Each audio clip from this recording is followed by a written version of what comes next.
Hello students, this topic is weak bond. Last topic में हमने कर ये थे कि स्ट्रॉन्ग और वीक बॉन्ड कौन से होते हैं, और एक्सप्लेनेशन किसका किया था, स्ट्रॉन्ग बॉन्ड्स का किया था। उनकी प्रॉपर्टीज़ को देखा था, कहाँ पे एग्जिस्ट करते हैं, कितने नंबर ऑफ इलेक्ट्रॉन शेयर होते हैं, इक्वली होते हैं, अनइक्वली होते हैं, ठीक है, वो ट्रांसफ़र होते हैं, इम्बैलेंसिंग होती है। Imbalancing it means number of electrons कैसे रहेंगे, टेम्परेरी भी रहेंगे, परमानेंट भी शेयरिंग रहेगी। नेक्स्ट यहाँ पे आता है जो पोलैरिटी ऑफ वाटर हमने किया था। यहाँ पे देखिए पोलैरिटी ऑफ वाटर, इसमें कुछ भी नहीं है, डिस्टेंस इफेक्ट देयर स्ट्रेंथ, ठीक है। जो डिस्टेंस होगा, डिस्टेंस कैसे अफेक्ट करेगा, जो बॉन्ड लेंथ होगी उसको अफेक्ट करेगा। अब वीक बॉन्ड कौन से थे हमारे, हाइड्रोफोबिक, हाइड्रोफिलिक, ठीक है। हाइड्रोफोबिक बॉन्ड्स होते हैं जो हाइड्रोफिलिक और हाइड्रोफोबिक दोनों तरह के होते हैं, जो वाटर हेटर और वाटर लविंग होते हैं।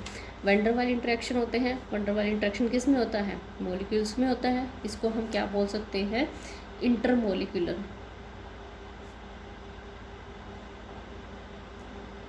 Forces. Next is the dipole dipole interaction. Dipole dipole interaction, dipole means dipole होता क्या है, डाइपोल होता है जैसे कि यहाँ हमारे पास क्या है, एक पॉजिटिव चार्ज है, यहाँ पे एक नेगेटिव चार्ज है। कोई भी एक मॉलिक्यूल्स है, पॉजिटिव चार्ज है, नेगेटिव चार्ज है। अब यहाँ पे क्या है, टू एंड्स हैं हमारे, टू मीन्स डाई, और दो क्या है यहाँ पे पोल है, एक पॉजिटिव पोल है, एक नेगेटिव पोल है, तो इसको इसी को हम बोलते हैं डाइपोल, ठीक है। और ये डाइपोल डाइपोल, अब दूसरा एक डाइपोल यहाँ पे है, इसका एक एंड यहाँ पे है और एक एंड यहाँ पे है। यहाँ पे पार्शियल पॉजिटिव चार्ज है, यहाँ पे पार्शियल नेगेटिव चार्ज है। इनका इंट्रैक्शन होता है। इंट्रैक्शन इट में बी अट्रैक्शन और इट में बी रिपल्शन। इसमें क्या हो सकता है, अट्रैक्शन हो सकता है, रिपल्शन हो सकता है। That is the interaction between the dipole dipole. Questions यहाँ से आया हुआ था, वैंडरवाल फोर्सेस से on the scale of molecules. Dipole dipole interaction London dispersion forces Van der Waals forces का ही क्या है, पार्ट है। वेरी वीकेस्ट फोर्स होता है इसमें भी, इनमें सब में सबसे ज़्यादा स्ट्रॉन्ग बॉन्ड कौन सा होता है, हाइड्रोजन बॉन्ड होता है, ठीक है। अब hydrogen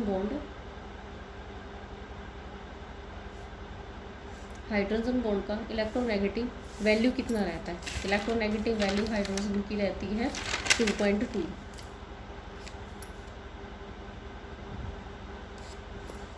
next is the hydrophobic और हाइड्रोफिलिक। जैसे मैंने यहाँ पे आपको बताया कि जो वाटर लविंग होते हैं वो हाइड्रोफिलिक होते हैं, और जो वाटर हेटरिंग होते हैं हाइड्रोफोबिक होते हैं। अब वाटर हेटर कौन से होते हैं, जैसे कि पेप्टाइड्स हो गया, प्रोटीन्स हो गया, वो क्या करते हैं, कोर फॉर्मेशन कर लेते हैं जैसे ही वो एनवायरनमेंट में, एक्वस एनवायरनमेंट में जाते हैं। जैसे कि मैंने यहाँ पर आपको बताया है, ये देखिए, that is the jar and water. Proteins को, कोई भी पेप्टाइड चेन है, इसको जब भी हम क्या इंसर्ट करते हैं इस वाटर जार में, और ये क्या कर देता है, फोल्डिंग कर लेता है प्रोटीन्स की। यहाँ पे आपने रीड किया होगा, जैसे कि मैं यहाँ पे आपको समझा देती हूँ। ये पेप्टाइड चेन है,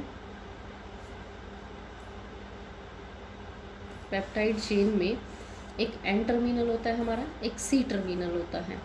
एन टर्मिनल और सी टर्मिनल के बीच में हमारे रीजन्स होते हैं, ठीक है। प्रोटीन्स में हाइड्रोफोबिक रीजन हो गया, हाइड्रोफिलिक रीजन हो गया। अब जो हाइड्रोफिलिक और प्रोटीन पेप्टाइड्स का रीजन होता है, जब भी हम एक्वस एनवायरनमेंट में इसको इन्वॉल्व करते हैं तो ये क्या कर देता है, एक कोर की फॉर्मेशन कर देता है यहाँ पे, और ये क्या बना देता है, इंट्रैक्शन करता है। ये जो इंट्रैक्शन होता है इसी को हम बोलते हैं हाइड्रोफोबिक इंट्रैक्शन।